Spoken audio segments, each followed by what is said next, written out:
네, 강프로입니다. 자, 한미반도체 보겠습니다. 자, 오늘 22평을 어저께 깼죠. 그리고 오늘도 장중에는 한 4% 정도 빠지는 그런 상황이 있었습니다. 자, 근데 지난주에 미국에서 대선 토론을 했고요. 그리고 대선 토론 이후에 미국의 금리가 올라갔습니다. 기준금리가 아니라 채권금리가 올라갔고, 그러면서 그동안 강했었던 성장 섹터에 있었던 종목군들, 특히나 반도체 종목군들의 뭔가 좀 악재스러운 얘기들이 계속 됐었는데, 그리고 나서 한국 시장에도 영향을 줬습니다. 근데 제가 계속해서 말씀드렸던 건 괜찮다고 이야기를 드렸었고, 그리고 오늘 저가를 찍고 어느 정도 반등하고 있는 상황인데, 여기서 반등하는 과정에서 SK 하이닉스를 보면, 그쵸, 하이닉스의 반등이 나오면서 여기 한미반도체의 반등도 같이 나왔다는 점, 이게 중요합니다. 즉 앞단에서 반등이 나오는 상황이 있어야 주식시장에서, 그쵸, 시세를 낼 수 있는 조건이 만들어지는 겁니다. 그리고 무엇보다 여기서 떨어지면 뭐가 나오죠? 62평에 대한 지지가 나옵니다. 그리고 이평선은 가만히 있어도 그동안 많이 올라왔기 때문에 이평선에 대한 기울기가 가파르게 뜰 수밖에 없고 이격도는 줄 수밖에 없는 그런 상황이 되겠죠. 이런 과정에서 내가 어느 종목군들을 해야 되는지는 명확한 겁니다. 만약에 이런 거예요. 저는 개인적으로 반도체 종목군들 중에서 올해 초부터 작년 말일 겁니다. 리노공업을 엄청 좋아했습니다. 그리고 제가 매매도 1월 달부터 시작해서 굉장히 많이 한 종목군 중에 하나인데, 지금 여기 보면 먼저 떨어졌죠. 안 합니다, 그러면. 근데 한미반도체는, 그리고 지금까지 강세를 보이고 있는 반도체 종목군들 중에서 선별되어 있는 그런 종목군들은요, 철저하게 추적해서 다시 매매 관점을 체크하고 있는 그런 상황이다. 자, 이게 무슨 이야기가 되냐? 주식시장은요, 철저하게 가격 위주로 시세가 형성된다는 점을 알아야 되고, 떨어지는 종목군들은요, 힘을 다한 겁니다. 즉 추세가 유지되지 않고 있다는 건 자금이 빠져나가고 있다는 것이기 때문에 한미반도체처럼 추세가 유지되는 종목 위주로 우리가 봐야 되고, 맨 앞단에 있는, 예를 들어서 한국 기준에서는 여기 하이닉스와 같은 종목군들, 그리고 하이닉스가 시세를 유지하기 위해서는 엔비디아 같은 종목군들이 꾸준하게 시세를 유지를 해야 된다는 게 중요하고요. 그 내용에 맞춰서 어떤 식으로 매매를 해야 되는지 본다면 내가 계속해서 가격을 추적해야 되는 부분이 필요하다는 겁니다. 예를 들어서 매매하는 과정에서 보면 덕산테크피아 같은 거 저 손절했습니다. 오늘 좀 많이 했거든요. 근데 손절을 하더라도 어디서 한다? 고가에서 한다. 즉 확인하고 한다. 뭐 오늘 뭐 꽤 많이 손절을 했습니다. 근데 과거에도 뭐 37% 수익, 7% 수익, 그리고 7% 손절, 이런 정도의 상황은 지속적으로 있어 왔고, 매매하는 과정에서 내가 싸게 살라고 노력하면서 장기 보유하는 상황만 만들지 않는다면 언제든지 기회를 만들어 갈 수 있습니다. 자, 그러면 반도체 기준에서 한번 볼게요.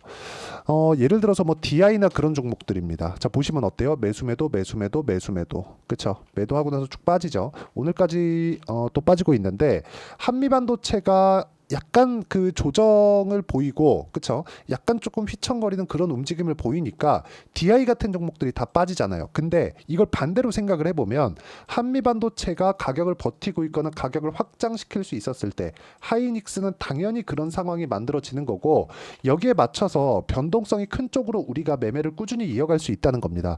그런 결과를 봤을 때 어때요? 25%씩 이렇게 수익이 나고, 뭐 14%도 나고요, 26, 22, 18% 이렇게 수익이 납니다. 이것뿐만이 아니라 YC 같은 종목을 보더라도, 그쵸, 제가 매도를 하면서 5% 손절을 했거든요. 근데 그 전에 뭐 8% 수익도 나고요, 17% 수익도 나고요, 20% 수익도 나고, 이런 정도의 상황이 지속적으로 이어진다는 겁니다. 근데 모든 종목군들이 다 올라가면서 매수를 했다는 점이 중요합니다. 자, 그러면 제가 어떤 종목군들을 하는지 명확하게 구분이 되어지겠죠. 그리고 이 부분에 대한 내용을 제가 여기 소통방에서 모두 함께 공유를 해드리고 있고, 자, 재룡전기가 여기 나오는데 6월 21일이죠.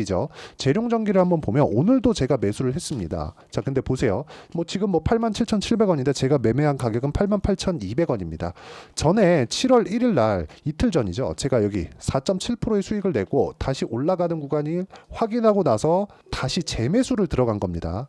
자, 근데 이 구간에서 제가 이쪽 구간을 매매 안 했습니다. 이쪽에서는 뭘 했느냐? 재룡 산업을 했다. 자, 내용 보시면 5월 달에 몇 프로입니까? 34%.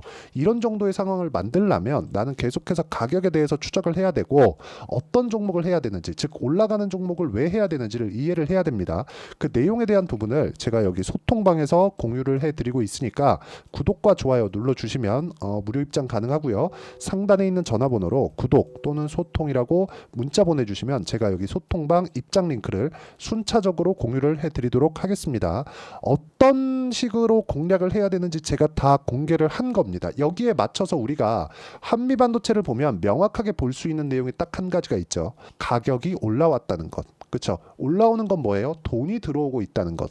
돈이 들어오고 있는 건 뭐예요? 앞으로 좋을 부분이 있다는 것. 이런 상황을 만드는 대형주는 어디예요? 하이닉스. 하이닉스 지금 22평의 지지가 나오고 있죠. 여기서 22평을 만났기 때문에 약간의 횡보하는 구간이 있을 수 있습니다. 그리고 상대적으로 봤을 때 한미반도체는 22평을 이탈해서 지금 62평까지 대략 한 9% 정도의 이격도가 있는 그런 상황이고, 하이닉스 같은 경우에는 22평을 아직 이탈하지 않은 상황이죠. 상대적으로 하이닉스가 더 강하다. 그러면 한미반도체가 하이닉스보다 저평가돼 있다. 근데 우리는 변동성을 극대화시켜야 되는 개인 투자자잖아요.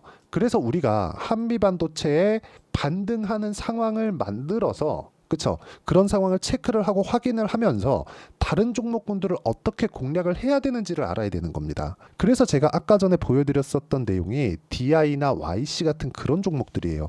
그런 것들 말고 뭐 자람 테크놀로지나 그런 종목들 보면 어때요? 매수, 매도 75% 모두 다 싸게 사지 않았죠. 올라가는 거 확인하고 매수를 하고 딱 3일 걸렸습니다.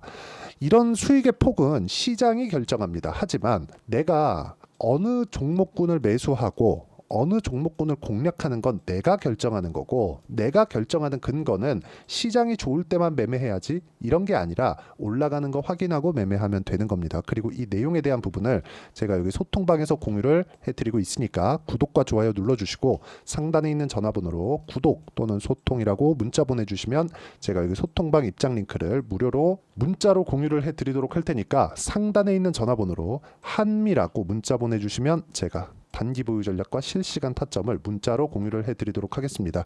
어떤 식으로 매매를 해야 되는지 그 내용에 대해서 이야기를 드린 거고, 이 내용에 맞춰서 그쵸? 어떤 식으로 우리가 타점을 잡고 가격대를 봐야 되는지, 그쵸?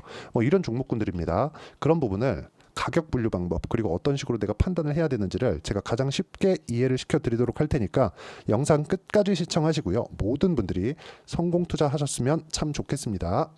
자, 24년도가 돼도 여전히 시장은 녹록지 못합니다. 이런 상황이 벌어지는 건 어쩔 수 없습니다. 이런 상황에서도 수익이 나는 종목들의 구조는 변하지 않습니다. 즉 대시세 종목에 대한 구조는 변하지 않는다는 거고, 실제 제가 소통방에서 지속적으로 이야기를 드리고 있는 내용도 대시세 종목이나 시장 주도주를 공략하는 건 철저하게 가격 분석을 하라고 이야기를 드리고, 가격 분석 이후에는 이슈에 대한 파악, 그리고 이슈를 파악하고 나서는 다시 내가 얼마에 매수할지 그 타점에 대한 부분을 지속적으로 언급을 하고 있습니다.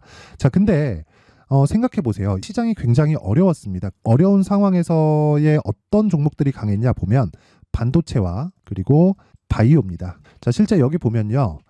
HLB에 제가 실제 매매한 내용을 띄워놓고 보여드리고 있는데, 1월 22일부터 매매를 시작해서 4일 동안 31%의 수익 마감이 됐고요. 그리고 여전히 신고가 종목입니다. 자, 그리고 그 다음 어보브 반도체, 이름을 보시다시피 반도체 종목이죠. 그리고 AI 반도체는 지속적으로 강세를 보이고 있습니다. 이 종목도 신고가를 먼저 달성한 이후에 제가 21%의 단기간에 21%의 큰 수익을 내고 마감이 됐습니다. 다시 재공략을 준비하고 있고, 이런 부분은 소통방에서 다 공유를 해드립니다. 자, 그리고 코세스, 자, 코세스 같은 종목도 당연히 그쵸, 신고가 종목이고요.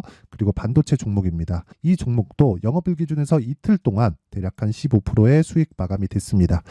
내용을 한번 보시면 어떻습니까? HLB를 포함해서 뭐 30%, 20%, 뭐 15% 이런 식의 수익이 지속적으로 발생하고 있는데, 이 세 종목 모두 다 신고가 종목이고 1월 달에 시장이 약세를 보이고 있는 구간에서도 강했었던 그런 종목입니다. 특징점이 하나 있는데, 그 이슈에 앞서서 가격이 먼저 반영했다는 거죠. 그렇게 제가 가격을 먼저 보고 이슈에 대해서 파악하는 이유는 결과적으로는 큰 시세를 먹기 위한 사전 준비 작업입니다. 실제로 큰 시세를 먹기 위해서 사전 준비 작업을 했을 때 여기 레인보우 로보틱스 127% 그리고 ISC 98% 그리고 한미반도체 97%의 큰 수익을 내는 상황을 만들 수 있습니다. 어떤 식으로 소통방에서 진행됐는지 그쵸? 그 상황을 제가 이야기를 드린 건데 이런 상황도요 당연히 신고가를 공략했을 때 가능한 겁니다. 자 그러면 이번에도 마찬가지입니다. 그쵸? 정부 주도의 코리아 디스카운트 해소 방안이 2월 달에 발표를 하고요. 그리고 2월 달에 발표된 내용을 토대로 주가가 움직이는 게 아니라 이미 움직인 내용이 있죠. 실제 이 내용은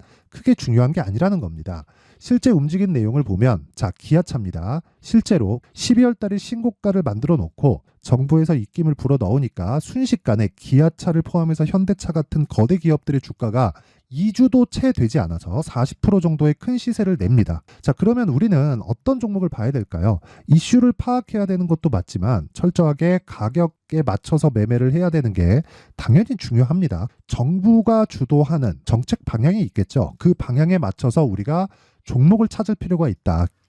자, 그러면 답이 나왔습니다. 정부가 주도하는 방향에 맞춰서 제2의 기아차를 찾는 게 지금은 중요하다. 근데 정부 정책의 방향에 맞게 가자. 그랬을 때 앞서서 제가 보여드렸었던 내용인 여기 레인보우 로보틱스 127% 그리고 ISC 98% 그리고 한미반도체 97%와 같은 수익을 낼 수 있습니다. 물론 시간에 대한 부분은 최소 2주의 시간이 필요하고요. 그리고 최장 3개월 안에 끝내야 됩니다.